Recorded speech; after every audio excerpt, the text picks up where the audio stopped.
साथियों, आज हम कुछ चर्चा करेंगे हमारे इन द्वीपों में मक्के की खेती के बारे में। हमारे साथ हैं श्री एन बोम्मैया स्वामी जी, जो कि कृषि विज्ञान केंद्र पोर्ट ब्लेयर से हैं। डॉक्टर साहब, सबसे पहले तो आप ये बताएं कि हमारे इन द्वीपों में मक्का जो किसान भाई उगाते हैं उसकी कितनी संभावनाएं हैं? सर, यह मक्का का खेती पहले की तरह नहीं है। यहाँ हर साल बढ़ती रहते हैं क्योंकि मक्का का डिमांड यहाँ ज़्यादा होता है। क्योंकि मैक्सिमम मेनलैंड में मक्का करता है, उसका पाउडर फीड और दाना के लिए करता है। यहाँ मैक्सिमम में वो मक्का करता है, वो मार्केट में ह्यूमन कंजप्शन के लिए ज़्यादा होता है।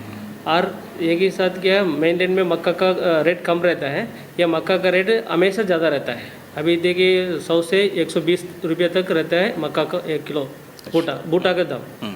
मेनलैंड में 1 किलो दाना है 20-25 रुपये में मिल जाता है, वो फ़र्क है।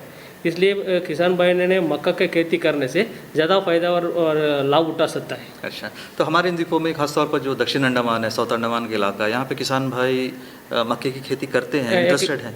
यहाँ का किसान लोग मक्के की खेती साल पूरा करता है। अच्छा, उसमें तो कोई प्रॉब्लम नहीं रहती, साल पूरा करता है।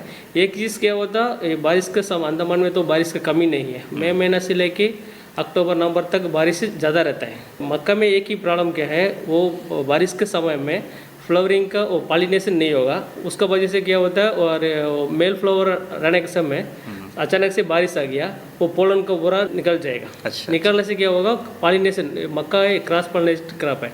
क्यों, इसमें मेल फ्लावर अलग रहेगा और फीमेल अलग रहेगा, दोनों क्रॉस होने से तो सीड बोरा भरेगा। आइलैंड कंडीशन में अचानक से बारिश आ गया, पोलन का बोरा दो की पानी में चला जाएगा, वो ग्रेन फिलिंग कम रहेगा। क्योंकि हमेशा किसान भाई ने देख सकता है, बारिश के समय में मक्का आधा भरा रहेगा, आधा खाली रहेगा। अच्छा, लेकिन धूप काल में ये प्रॉब्लम नहीं रहेगा। तो ये जैसा आपने बताया इसलिए होता है क्योंकि अगर बारिश होती है तो जो नर फूल रहते हैं उससे सारा जो पराग है वो बह जाता है जी। तो इसमें पूरी तरह से जो परागण है वो हो नहीं पाता। तो ये मक्के की खेती में एक दिक्कत हमारे द्वीपों में बारिश के समय में ये एक दिक्कत है। डॉक्टर साहब, मक्का दो तरह से भी होता है, एक जो बेबी कॉर्न भी बोलते हैं, तो ये अलग किस्म होती है? बेबी कॉर्न भी अलग वेराइटी आता है आजकल। क्या होता है बेबी कॉर्न, इसका दो क्या फ़र्क है। ये मक्का है 100 दिन से 110 दिन तक रहता है, लेकिन बेबी कॉर्न है 50-60 दिन का अंदर उसका लाइफ खत्म हो जाता है। अच्छा, 50-60 दिन में मैक्सिमम उनका हार्वेस्ट की खत्म हो जाता है। उसका दो काम हो सकता है, उसका पेड़ वगैरह है ग्रीन फाडर के द्वारा गाय को हम लोग दे सकता है। इसमें क्या काम अलग अलग रहता है। उसमें क्या है, मेल फ्लावर आता है, मेल फ्लावर का निकलना जरूरी है।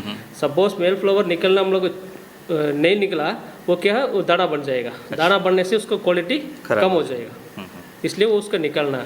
और बीज भी अलग अलग रहता है। मक्का के लिए अलग से बीज रहता है और बेबी कॉर्न के लिए अलग से बीज वैरायटी अलग रहता है। तो डॉक्टर साहब, बेबी कॉर्न में बारिश में भी कोई दिक्कत नहीं है क्योंकि परागण करने की ज़रूरत ही नहीं है, उसमें तो हम लोग नर फूल को हटाना पड़ता है, तो इसे साल भर हमारे द्वीपों में उगाया जा सकता है? बेबी कॉर्न का साल भर द्वीपों में हम लोग आइलैंड कंडीशन में उगा सकता है, इसमें तो कुछ प्रॉब्लम नहीं है। लेकिन एक ही प्रॉब्लम क्या है, सीड अवेलेबिलिटी है। सीड मिलना थोड़ा दिक्कत रहता है, लेकिन सारा किसान लोग को बहुत इंटरेस्टेड है वो बेबी कॉर्न करने के लिए, क्योंकि बेबी कॉर्न का मार्केट वैल्यू भी ज़्यादा है। क्योंकि एक ही पेड़ में मक्का करने से मैक्सिमम 2-3 बूटा रहता है, बेबी कॉर्न में 10 से 11-12 तक के बूटा रहता है। इसलिए किसान लोगों को ज़्यादा इंटरेस्ट उसमें दिखाता है। और वो सब्जी में इस्तेमाल होता है, सब्जी में होता है, सूप बन सकता है।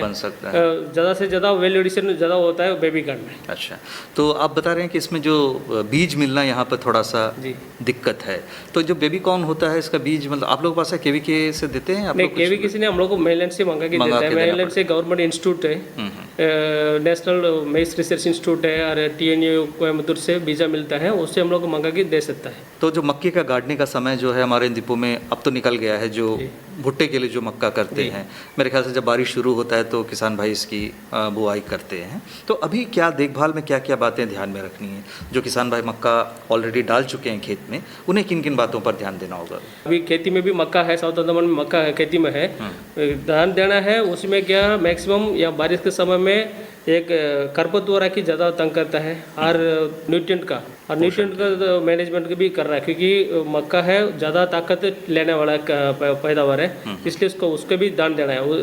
सपोज उसमें न्यूट्रिएंट कम दे दिया, उसमें क्या कमज़ोर रहेगा, बूटा ताकत उतना नहीं रहेगा, इसलिए उसमें भी ध्यान देना है। खरपतवार का नियंत्रण के लिए कैसे हाथ से ही यहाँ पे निकालते हैं, क्योंकि आजकल दवाई तो मिलती नहीं है? यहाँ से किसान लोग मैक्सिमम हाथ से निकलते हैं, उसी का क्या कर सकता है, हम लोग को दो अचानक से एक वीडर भी मिलता है, ट्विन व्हील को वीडर बोलता है। वो हम लोग को छोटा पात की तरह रहेगा, ऐसी चलाना है, चलाने से वो ऑटोमेटिक वो खोद की डाल देगा। अच्छा। उसी तरह भी कर सकता है। सपोज वो नहीं कर पाया, अरे एक किसान भाई ने मक्का काटने के समय में उसके साथ में कोई भी दाल वाला फायदार उसके साथ भी छिड़क सकता है। छिड़कने के बाद 30 दिन के बाद क्या कर सकता है, और 2,4-D बोल के एक हेर्बिसाइड मिलता है, उसको स्प्रे करने से क्या होएगा, वो कितना दाल वाला पेड़ है सूख की खाद बन जाएगा। अच्छा, ये दो काम हो जाता है, खरपतवार भी कम हो जाता है और खाद भी बन जाता है। खाद भी मिल जाता है। चलिए, तो आपने बताया कि मक्के में पोषण बहुत ज़रूरी है, यानी वो बहुत ज़्यादा मात्रा में पोषक तत्व ज़मीन से लेता है। तो आजकल रासायनिक उर्वरक तो देते नहीं है, तो वर्मी कंपोस्ट या जो दूसरा हमारा जो कंपोस्ट है, नॉर्मल कंपोस्ट है, इसका इस्तेमाल किसानों को करना होगा। उस तरह कर सकता है।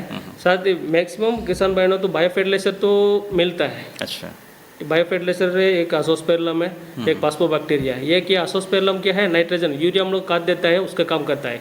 ये पास्पोबैक्टीरिया है और वैम है, ये क्या काम करता है, हम लोग को सुपर फास्फेट देते हैं या रॉक फास्फेट ज़्यादा यूज़ होता है, उसका काम करता है। ये दोनों यूज़ करने से ज़्यादा मात्रा में नहीं है, 2 किलो यूज़ करने से कम कितना किसान भाइयों ने कितना रासायनिक खाद यूज़ करता है, उसमें 25% तक कम कर सकता है खाद को। अच्छा, तो ये जो जैविक खाद है, बायो फर्टिलाइजर्स है, इसका इस्तेमाल कब करते हैं? मतलब खड़ी फसल में भी कर सकते हैं टॉप ड्रेसिंग की तरह? नहीं, ये क्या है, बीजा के साथ ट्रीटमेंट करके गाड़ना है। सपोज बीजा के साथ हम लोग ट्रीटमेंट नहीं कर पाया, उसके क्या करना है, एक एनरिच के द्वारा कितना है हम लोग को क्वांटिटी देना है, 2 किलो मान लीजिए, 2 किलो का एजोस्पेरलम, 2 किलो का पास्पोबैक्टीरिया, उसी के साथ गोबर खाद, अच्छा सड़ा वाला गोबर खाद को मिला के रख देना। मिला के रख के 1 महीना तक रखने से थोड़ा नमी रहना है, उसमें ज़्यादा क्यों मिलाना है, गोबर खाद के साथ ज़्यादा मल्टीप्लाई हो जाएगा, माइक्रोब से ज़्यादा मल्टीप्लाई हो जाएगा। उसके बाद हम लोग को टॉप ड्रेसिंग की तरह हम लोग को दे सकता है। अच्छा, तो ये भी मिट्टी के साथ भी दे सकता है। अच्छा, तो सपोज ये नहीं कर पाया किसान भाइयों ने, मैं क्या कहता हूँ, वेर्मी कंपोस्ट तो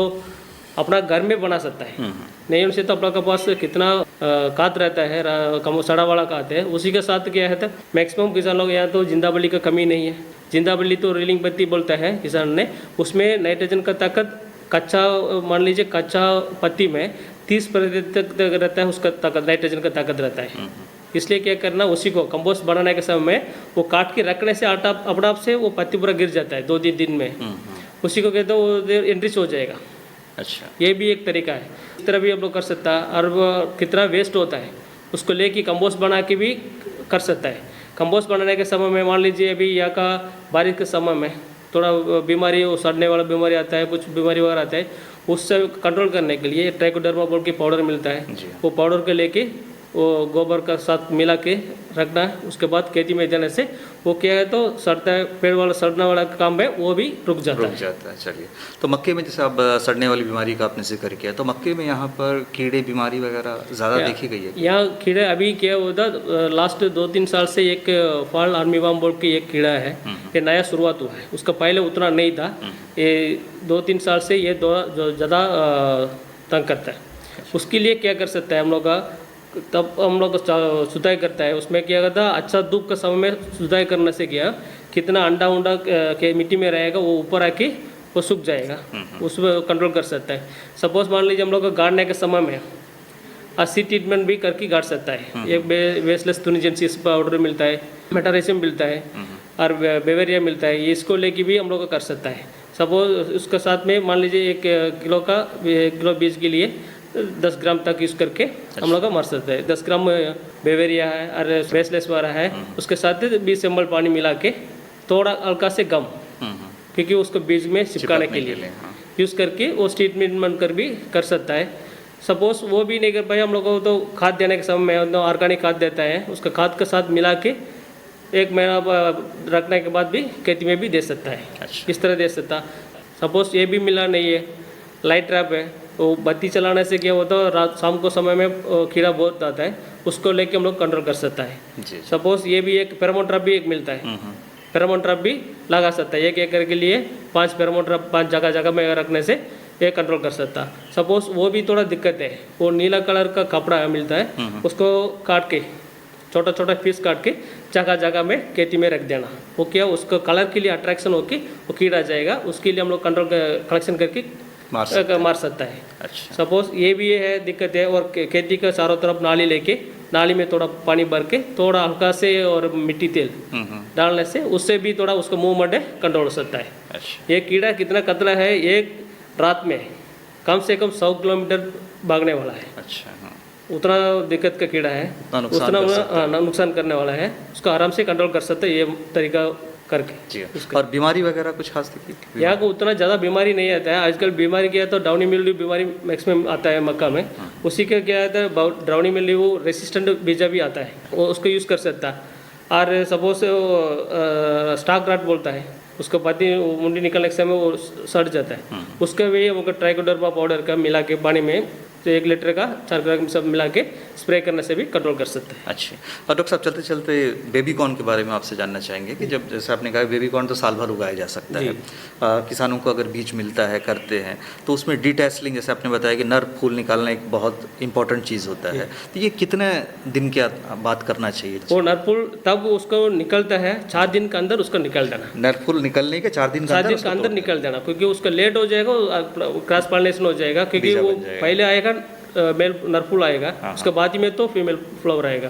उसको पहले उसका आता है वो तुरंत निकल देना जरूरी है। अच्छा, तो इसमें और कोई खास टेक्नोलॉजी नहीं है? नरफूल निकालना जरूरी है, लेकिन क्या है उसका दूरी अलग अलग है। अच्छा। मान लीजिए मक्का का थोड़ा दूर दूर में हम लोग काटते हैं, ये बेबी गन का थोड़ा नज़दीक में करना है। अच्छा, और ये आपने कहा कि 2 महीने में हो भी जाता है? 2 महीने में हो जाएगा। चलिए, तो डॉक्टर साहब आपने मक्के की खेती के बारे में, जो किसान मक्के की खेती ऑलरेडी कर चुके हैं उनको किन किन बातों पर ध्यान देना है, और बेबी कॉर्न हालांकि बीज की कुछ दिक्कतें हैं, नहीं तो जो किसान करना चाहें वो भी साल भर हमारे इन द्वीपों में आराम से किया जा सकता है। तो डॉक्टर बोमैया साहब आपसे बातें हुई, बहुत अच्छा लगा, बहुत बहुत धन्यवाद। धन्यवाद।